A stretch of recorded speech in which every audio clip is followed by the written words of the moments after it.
So let's talk to Nana Ofori-Owusu, Senior Vice President, Groupe Nduom, to get a clearer picture of what Dr. Anim is trying to say, and also if there are any clarifications after the ATA interview, he will do it. Nana, thanks for joining us. Good morning. Thank you so much, Benai. Thank you so much for having me. So I'm still trying to understand the advocacy, and Caleb asked a very important question, that contractors are owed by government and government hasn't paid. These contractors took facilities from GM Bank, but GM Bank's license has been revoked.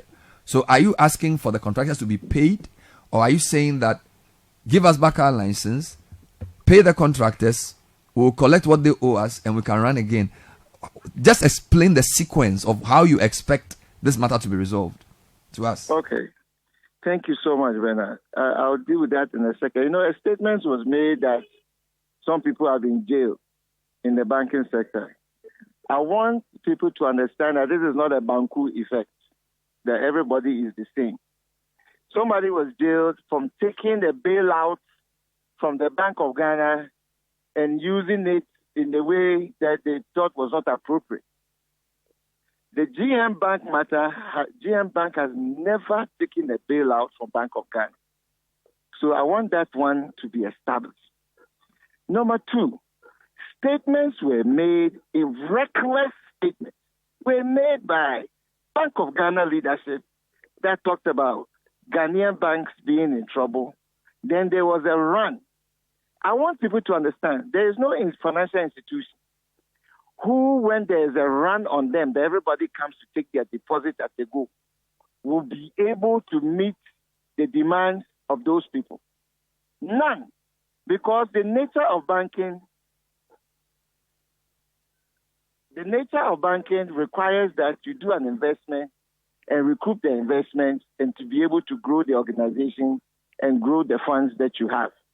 So those things must be well established for people to understand what happened in this country. It seems that all of a sudden we have amnesia on the precipitating factors that ensued all of these things to take place. The governor of the Bank of Ghana spoke with the founder and the chairman of Dr. Papa Kwesi Nduom and asked him to apply for a savings and loans. And he said that with the time after this crisis blows over, they can reapply for universal license. They applied for the savings and loans and they granted it. And they granted it with 6 months with 5 to 6 conditionalities to be met. Change of name from GM Bank to GM Savings. Change of management. Reducing branches from 300 to 70. They gave 6 conditions to be met within 6 months. A report on this was issued to the Bank of Ghana within 5 months of what they had required the Savings and Loans Bank to do. Now, the capitalization for Savings and Loans Bank is 15 million Ghana cedi. 15 million Ghana cedi. And so it behooves the thinking person's mind. It's bewildering that you give these conditions, savings and loans, then you apply the conditions of a universal bank to revoke the license again.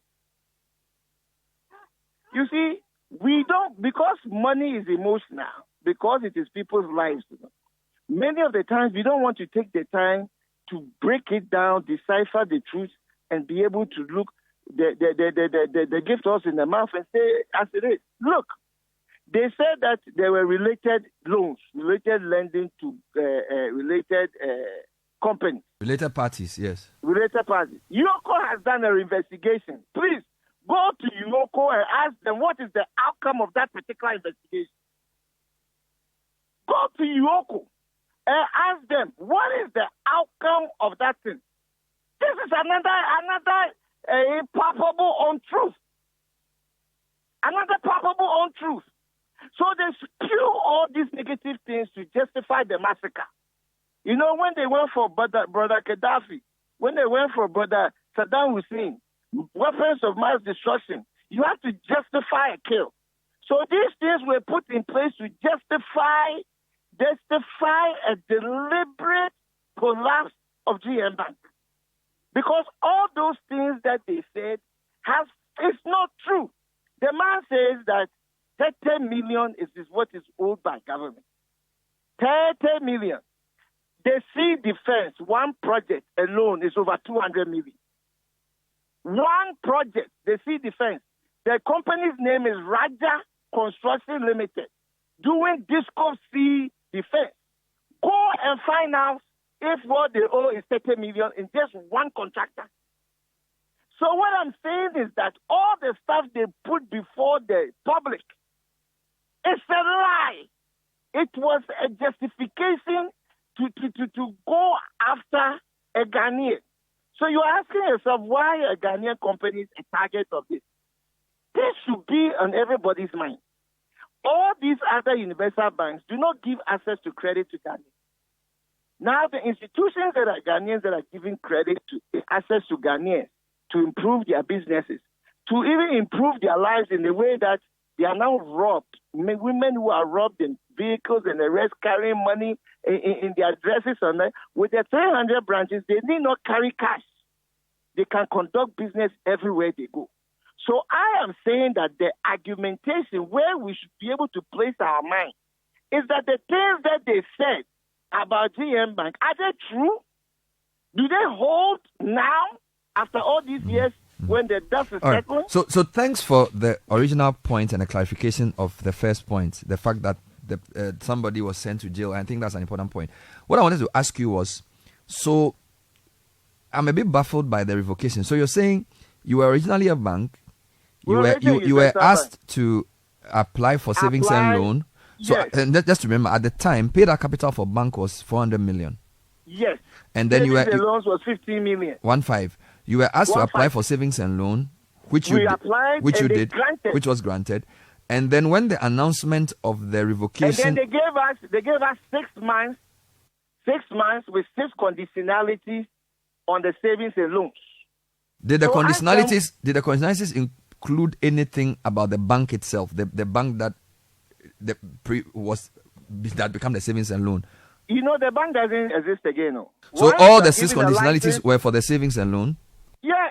No, what I'm saying is the 6 conditions that were given for savings and loans. And you have a period in which the 6 months, yes. Adhere to those. And what were the 6? Do you remember? Did you meet all 6? We met all 6 and wrote a report on it to BOG.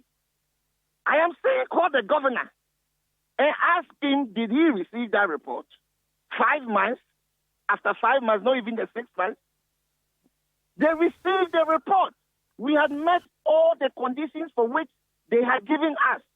So that is why I'm telling you, it is mind-boggling that what happens between the time they issue the savings and loans with different sets of conditions, that they will come now and apply universal processes to a savings and loans institution.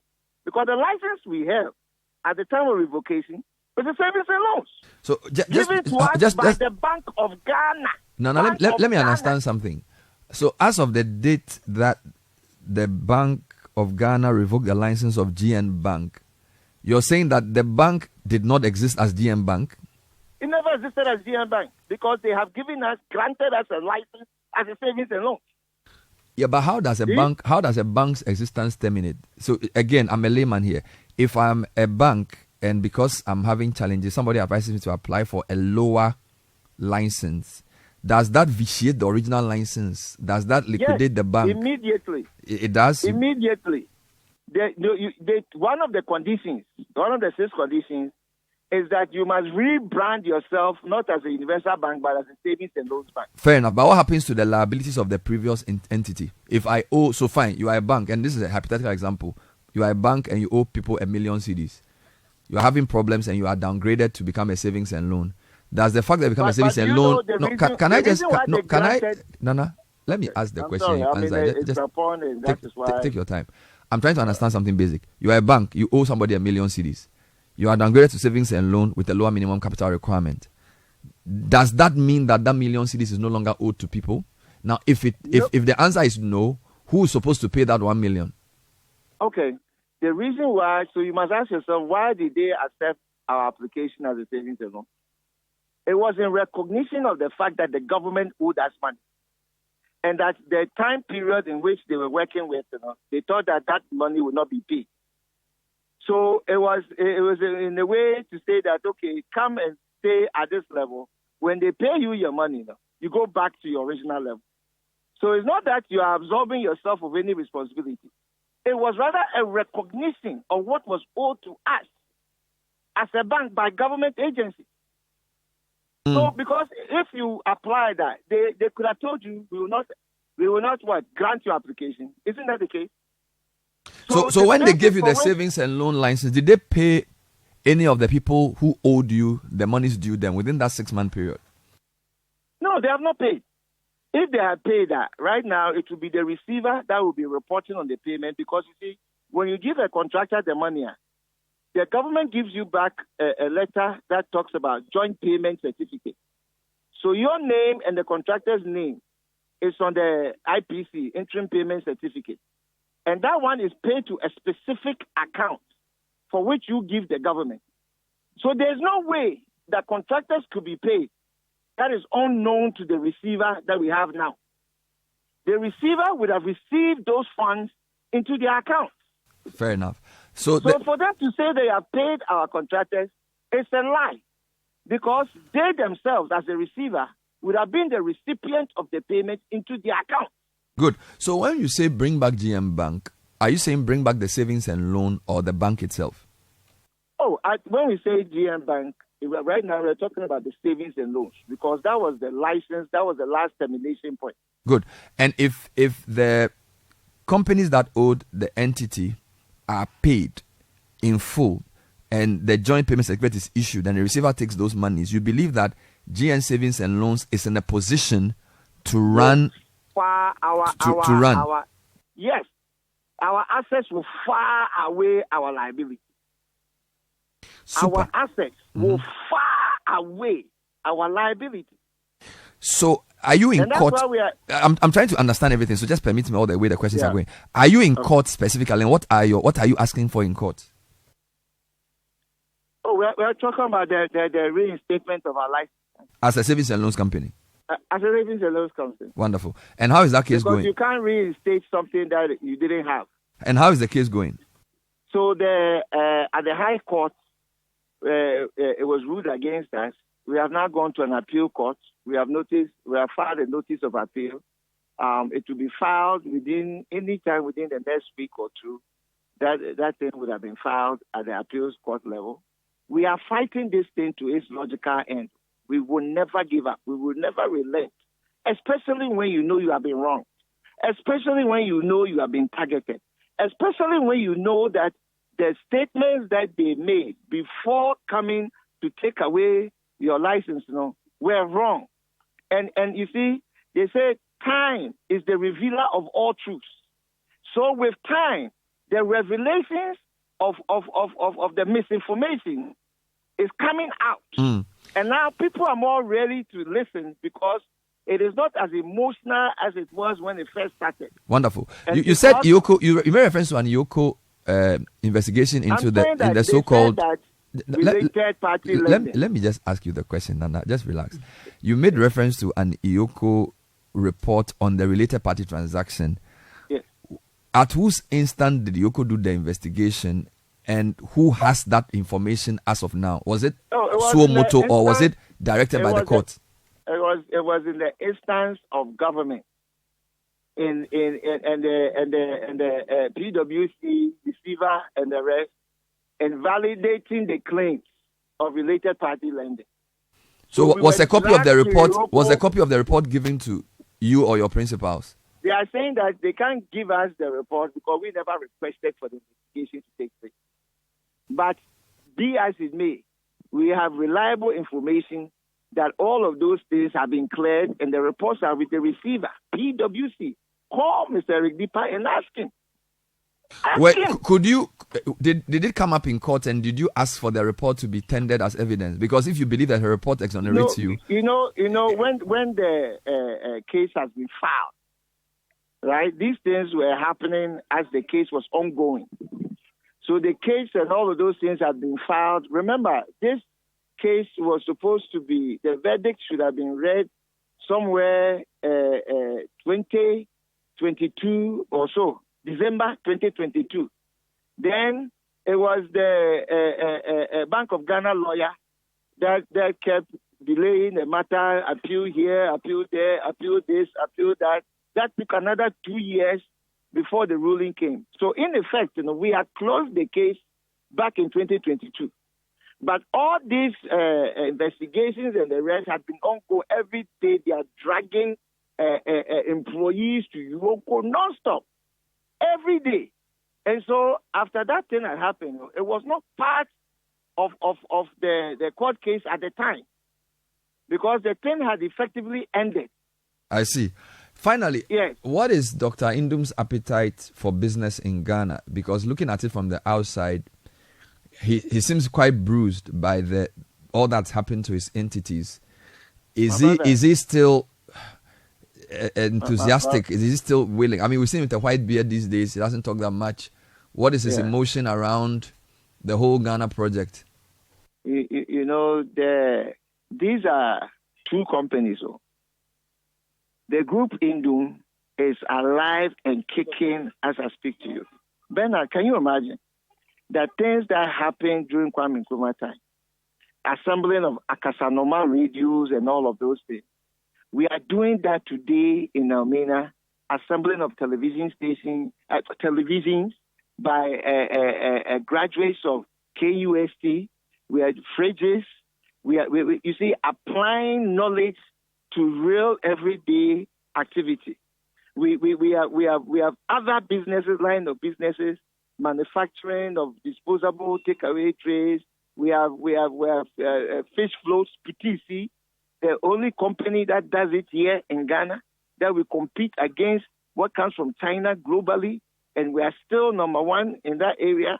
We have numerous Ghana projects, businesses working as I speak to you. So we cannot be deterred by what man has for us. When the group Nduom, we say that we what we do is service to man. It's a godlike activities that we are engaging in. So man's dislike towards us or man's activity towards us will not deter us. That's why we continue to fight. All right. That's why we walk with our chest out. That is why when you know that you have been wrong, Bernard, you have a certain type of energy and spirit and predisposition to overcome all the wrongs that has been done to you. And so we always talk about Jeremiah 29:11. For I know the plans I have for you, declares the Lord. Plans to prosper you and not to harm you. Plans to give you hope in the future. This is the guiding principle of Groupe Nduom. And that is why you see that former employees and everybody, we are fighting. Nobody has put their hands in the sand. A lot of the former employees, a lot of the former employees are still united. I'm in a Krapon, as I speak to you, I'm in a Krapon now. And former employees have filled the place here in the Krapon to meet us, to talk to us. Wonderful. And everywhere that we go, it is former employees that are meeting us. Just a final question. Just a client. final question, Nana, and I really thank you for your intervention. But I want to say this to you too. 2 Timothy 1:7-8. Yes. For the Spirit God gave us does not make us timid. At all. But give us power. Thank you. Love and self-discipline. Thank you. So do not be ashamed of the testimony about our Lord or of me, his prisoner. Rather, join with me in suffering for the gospel by the power of God. Wonderful. You see, we work with our spiritual guidance. No, I am elated to hear that. I just want to ask you a last question about Gold Coast, because we've spoken about GM Bank. Just a final point, because Gold Coast or Black Shield customers have been asking to be paid by government, and the impression I get, or the understanding I have, is that there's a challenge to the liquidation of the company, which the government thinks impedes them from paying former customers of the institution. So just clarify for me, has Gold Coast or Black Shield, have you challenged the liquidation that the Register of Companies initiated against the company? Okay. And what is your comment around how that prevents government from paying former employees what is due them? Not former employees, former customers. Yes, forgive me. This is another falsity. Government has already paid them part of their money. Government has already paid everybody that owes 50,000 or less. They have already paid Gold Coast Black Shield customers. So upon which authority did they use to do that?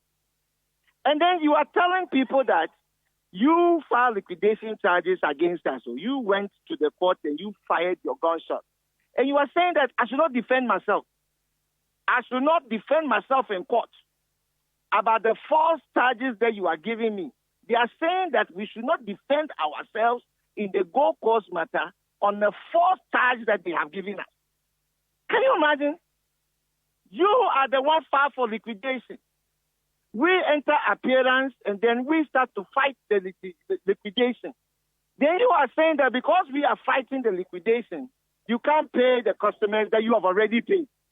You have already paid them already. So what was the authority that you used to pay them? We have issued a statement in support of the people that government should pay them. Government should pay them. When government pays them, we are going to have a one-on-one with government. We are going to face you. We are going to sit and talk to you. We are going to now sit and we believe that we'll win these cases. Because you see, the premises that they are working from. Fair enough. So in the Gold Coast case, you're challenging the liquidation. So you are basically saying you want to continue as a going concern, and that the liquidation was falsely premised or wrongly done, and therefore the company Gold Coast should exist and should continue business. That's what you're asking for. They have written that they want to take over Gold Coast and liquidate its assets and everything. And Bernard, they are saying that we should tie both our hands behind our back and they should keep punching us in the face. We have just gone to defend ourselves against what they are going to do in court. Okay. And you see, they lied to the customers, but the customers have now understood. That is why when the customers have taken the case to Parliament, and for Parliament to examine all the parameters, that is why the customers are insistent on government to pay them their money. Because having now, upon sober reflection, and having now understood what is happening, the customers are telling government that, look, you said this, you said that, because of this, pay us our money. Pay us our money. All right. So we are not going to stand in the way that we support that government should pay the customers their money. Because you caused it. You caused the run. Bernard, are you saying that any financial institution, even Bank of Ghana was a deposit-taking institution, and then everybody says, go and take your money from Bank of Ghana, and we all run to Bank of Ghana, will they be able to find the money to give to us, Bernard? Let's be honest with ourselves. Will they be able to have the money?